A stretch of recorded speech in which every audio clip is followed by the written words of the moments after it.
Hello students, આજનો આપણો topic છે ત્રિહાર નિશ્ચાયક. આપણે લાસ્ટ ટોપિકમાં જોયું હતું દ્વિહાર નિશ્ચાયક એટલે કે સેકન્ડ ઓર્ડર ડિટર્મિનન્ટ. આજનો ટોપિક છે થર્ડ ઓર્ડર ડિટર્મિનન્ટ. ઓકે, તો આપણે જોઈએ સેકન્ડ ઓર્ડર ડિટર્મિનન્ટમાં આપણે શું જોયું, કઈ ટાઈપના એક્ઝામ્પલ પૂછાય છે. એ જે ટાઈપના એક્ઝામ્પલ પૂછાય છે તે જ સેમ ટાઈપના એક્ઝામ્પલ થર્ડ ઓર્ડરમાં પૂછાય છે. ડિફરન્સ એટલો છે કે સેકન્ડ ઓર્ડર ડિટર્મિનન્ટ ઓલમોસ્ટ 1 માર્ક્સના એમસીક્યુમાં 1 કે 2 એક્ઝામ્પલ આવે છે અને થર્ડ ઓર્ડર ડિટર્મિનન્ટના એક્ઝામમાં 3 માર્ક્સના આવે છે. એક એક્ઝામ્પલ કાં તો 2 એક્ઝામ્પલ આવશે. સેમ રીત છે, કરવાનું એ જ છે. થર્ડ ઓર્ડર ડિટર્મિનન્ટ છે એને સેકન્ડ ઓર્ડરમાં ટ્રાન્સફર કરવાનું છે અને તેના પછી એને સોલ્વ કરવાનું છે. સેકન્ડ ઓર્ડર ડિટર્મિનન્ટનો વિડીયો તમે અહીંયા આગળથી જોઈ શકો છો અને એની લિંક મેં ડિસ્ક્રિપ્શનમાં પણ આપી લીધી છે. થર્ડ ઓર્ડર ડિટર્મિનન્ટ ભણતા પહેલા સેકન્ડ ઓર્ડરને વિઝિટ કરી લેજો. હવે આપણે વિડીયો સ્ટાર્ટ કરીએ. આજે આપણે જોઈશું થર્ડ ઓર્ડર ડિટર્મિનન્ટ એટલે કે ત્રિહાર નિશ્ચાયક. લાસ્ટ વિડીયોમાં આપણે જોયું હતું દ્વિહાર નિશ્ચાયક એટલે કે સેકન્ડ ઓર્ડર ડિટર્મિનન્ટ. તો આપણે થોડુંક એને રિવાઇઝ કરી દઈએ. સેકન્ડ ઓર્ડર ડિટર્મિનન્ટમાં આપણે શું હતું, ધારો કે ડિટર્મિનન્ટ આવો હોય 2, 5, 4, -3. તો આને આપણે કહેતા હતા સેકન્ડ ઓર્ડર ડિટર્મિનન્ટ. હવે જ્યારે થર્ડ ઓર્ડર ડિટર્મિનન્ટ છે તો એ કેવી રીતે લખાશે? 2, -3, 5, 4, 1, 6, 0, -2, 1. આ ટાઈપના એક્ઝામ્પલ હોય એને થર્ડ ઓર્ડર ડિટર્મિનન્ટ કહેવાશે અને આ ટાઈપના એક્ઝામ્પલ હોય એને સેકન્ડ ઓર્ડર ડિટર્મિનન્ટ કહેવાશે. હવે સેકન્ડ ઓર્ડર ડિટર્મિનન્ટમાં આપણે કઈ ટાઈપના એક્ઝામ્પલ પૂછાતા મેં તમને કીધું હતું કે સેકન્ડ ઓર્ડર ડિટર્મિનન્ટમાં આપણને એવી ટાઈપના એક્ઝામ્પલ પૂછાય છે કે ફાઇન્ડ ધ ડિટર્મિનન્ટ એટલે ડિટર્મિનન્ટ જે આપ્યો હોય એની વેલ્યુ ફાઇન્ડ કરવાની. ધારો કે અહીંયા આગળ x આપ્યો હોય તો find the value of x. એવી રીતે એક્ઝામ્પલ પૂછાતા હતા. એવી રીતે થર્ડ ઓર્ડરમાં પણ એવું જ છે. ફાઇન્ડ ધ ડિટર્મિનન્ટ પહેલો એક્ઝામ્પલ એ હોય છે, ફાઇન્ડ ધ ડિટર્મિનન્ટ એટલે કે નિશ્ચાયક શોધો. હવે અહીંયા આગળ કોઈ જગ્યાએ x આપ્યો હોય the find the value of x ની કિંમત શોધો. આ 2 ટાઈપના એક્ઝામ્પલ પૂછાય છે અને હજુ એક ટાઈપના એમસીક્યુ પૂછાય છે, એ છે ફાઇન્ડ ધ માઇનોર અને ફાઇન્ડ ધ કોફેક્ટર. તો આપણે પહેલા એ જોઈશું ફાઇન્ડ ધ માઇનોર. માઇનોર કેવી રીતે ફાઇન્ડ કરાશે? માઇનોર એટલે ઉપનિશ્ચાયક અને કોફેક્ટર એટલે સહ અવયવ. તો આપણે સૌથી પહેલા એ શીખીએ માઇનોર અને કોફેક્ટર, ઉપનિશ્ચાયક અને સહ અવયવ. ઓકે, માઇનોર અને કોફેક્ટર, ઉપનિશ્ચાયક અને સહ અવયવ. બરાબર છે. તો આ રીતે એક્ઝામ્પલ પૂછાય છે. એક ડિટર્મિનન્ટ આપેલો હોય છે ફાઇન્ડ માઇનોર ઓફ 7 એટલે કે અહીંયા આગળ માઇનોર ઓફ 7 7નો માઇનોર શોધવાનો છે, 7નો ઉપનિશ્ચાયક શોધવાનો છે એવું કહે છે અહીંયા આગળ. તો આપણે અહીંયા સોલ્વ કરીશું. માઇનોર ઓફ 7 ઇઝ, હવે કેવી રીતે સોલ્વ કરીશું તે જોઈશું. પહેલા માઇનોર શોધવાનું છે તો કોનો શોધવાનો છે? 7નો શોધવાનો છે. તો આપણે 7 વાળી અહીંયા આગળ જો આ રો છે, જે આડી લાઈન છે તે રો છે, જે ઊભી લાઈન છે તે કોલમ છે. એ તમને ખ્યાલ હશે. આડી લાઈનમાં જે નંબર છે તે રોઝ છે અને અહીંયા 3 રો છે અને 3 કોલમ છે. તો 7નો રો અને કોલમ એને આપણે સંતાડી દઈએ. 7ની રો અને કોલમ સંતાડી રહીએ તો બાકી નંબર કયા દેખાય છે? 5, 0, -1, 3. 5, 0, -1 અને 3. આ એનો માઇનર થશે. આને સોલ્વ કરીશું એટલે માઇનરનો આન્સર મળશે. તો આને સોલ્વ કેવી રીતે કરીએ? આપણે સેકન્ડ ઓર્ડર ડિટર્મિનન્ટ જે રીતે બની ગયો છે તો એને કેવી રીતે એ રીતે સોલ્વ કરીશું. 5 × 3 15, વચ્ચે -1 × 0 0 એટલે આન્સર શું આવશે? 15. આ થશે 7નો માઇનર. એવી રીતે તમને અહીંયા પૂછાય કે ફાઇન્ડ ધ માઇનર ઓફ 1 તો શું કરવાનું? આની રો અને કોલમ ઢાંકી દેવાની. કયા નંબર વધે છે? 2, 0, -3, -2, 3. તો એનો માઇનર આ સોલ્વ કરશો એટલે મળી જશે. આપણે શોધીએ. માઇનોર ઓફ 1 ઇઝ કયો મળે છે આપણને? 1માં 2, 0, -2, 3. 2, 0, -2, 3. તો આનું multiplication 3 into 2 6 minus -2 into 0 is 0. તો આનો માઇનર શું થશે 6. તો આ થશે એનો માઇનર. હવે અહીંયા તમને એવું પૂછાય કે ફાઇન્ડ ધ કોફેક્ટર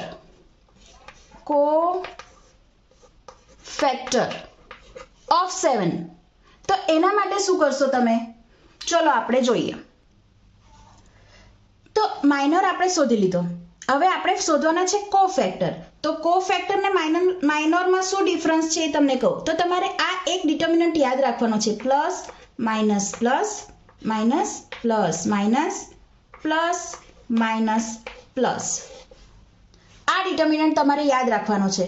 હવે આપણે જોઈએ 7 નો આપણને કોફેક્ટર શોધવાનું છે. તો કોફેક્ટર ઓફ 7 ઇઝ, હવે 7 કઈ જગ્યા પર છે? ફર્સ્ટ અને સેકન્ડ. આ જગ્યા પર અહીંયા શું છે? માઇનસ છે. તો જે આન્સર આવ્યો છે માઇનરનો એમાં માઇનસ મલ્ટીપ્લાય કરવાના છે, એટલે -15. આ થશે તમારો કોફેક્ટર. એટલે તમને ડિફરન્સ ખબર પડી? માઇનર અને કોફેક્ટર આ બંને એક્ઝામમાં MCQમાં પૂછાય છે. ફાઇન્ડ ધ માઇનર પૂછાય તો ખાલી આ જ આવશે આન્સર, અને જો કોફેક્ટર પૂછાય તો તમારે આ સાઇન જોડે મલ્ટીપ્લાય કરવું પડશે આન્સરને. એટલે માઇનર અને કોફેક્ટર આમાં તમારો 1 માર્ક્સનો MCQ આવે છે. તો અહીંયા ઘડી આપણે શોધવાનું છે 5 નો કોફેક્ટર. તો 5 કયું છે? અહીંયા છે. તો આપણે એની રો અને કોલમ બરાબર બંધ કરી દઈએ તો શું દેખાય છે આપણને? 7 - 3 - 2 3. તો કોફેક્ટર ઓફ 5 ઇઝ 7 - 3 - 2 3. તો અહીંયા આગળ આનો આન્સર શું આવશે?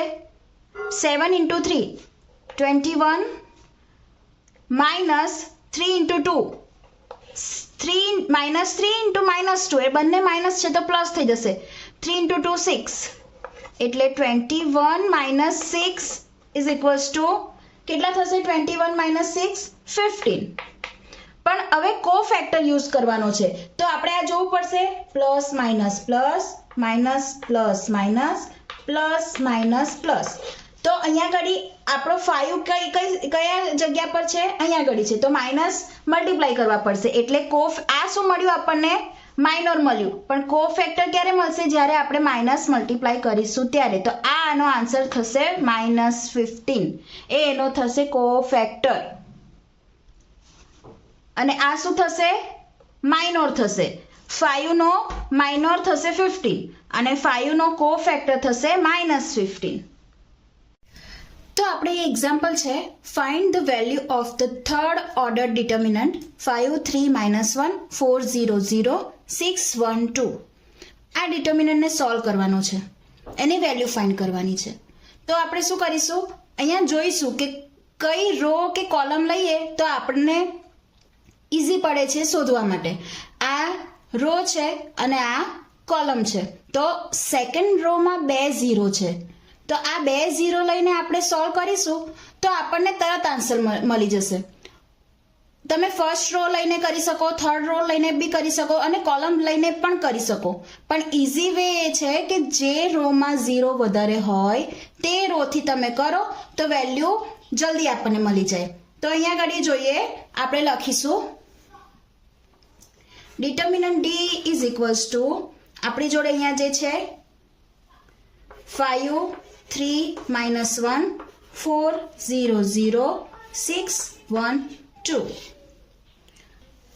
તો આને સોલ્વ કરવા માટે આપણને એક ડિટર્મિનન્ટ જોઈશે. કયો? સાઇન વાળો. Plus minus plus minus plus minus plus minus plus. આપણને સેકન્ડ રો થી સોલ્વ કરવાનું છે તો સેકન્ડ રો માટે આપણને સાઇન આ જોઈશે. તો સોલ્વ કરીએ આને. ફર્સ્ટ 4 છે, 4 સાઇન કઈ લાગશે? માઇનસ -4. ડિટર્મિનન્ટ કયો બનશે? આની રો અને કોલમ 3 - 1 1 2 3 - 1 1 2. પ્લસ સાઇન છે વચ્ચે 0. હવે 0 ની કોલમ અને રો શું દેખાય છે? 5 - 1 6 2 5 - 1 6 2.